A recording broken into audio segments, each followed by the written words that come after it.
Une ville dans la ville, mais une ville bâtie sur l'océan. Le projet d'Éco-Atlantique est le plus grand chantier immobilier d'Afrique. D'ici une quinzaine d'années, près de 250 000 logements émergeront de ces 500 hectares de terre gagnés sur le golfe de Guinée. Mais avec la montée du niveau mondial des océans, la crédibilité du projet inquiète. Ici, on est presque en dessous du niveau de la mer. Le point le plus élevé à Lagos est environ à 20 mètres au-dessus du niveau de l'eau. Donc c'est très dangereux de construire une ville sur la mer.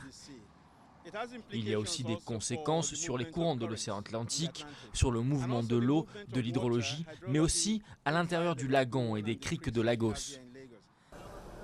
Embouteillage, démographie galopante et 10 000 tonnes de déchets à traiter par jour.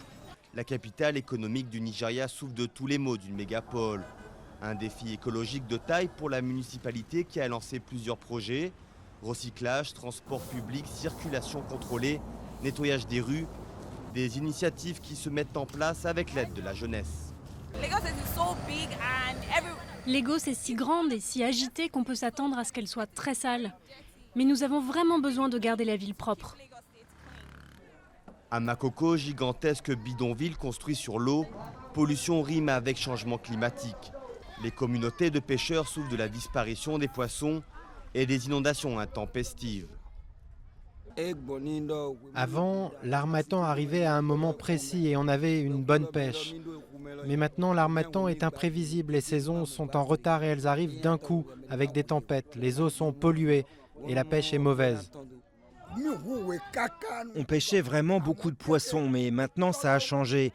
On ne pêche plus comme avant et c'est même difficile pour nous de nous nourrir. Le nord-est du Nigeria, frappé par le groupe islamiste Boko Haram, est aussi gravement touché par le changement climatique.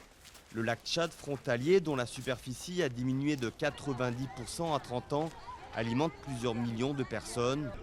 À l'approche de la conférence des Nations Unies sur le climat à Paris, les problématiques du pays le plus peuplé d'Afrique sont immenses, mais la liste de ses engagements pour le climat n'a toujours pas été indiquée.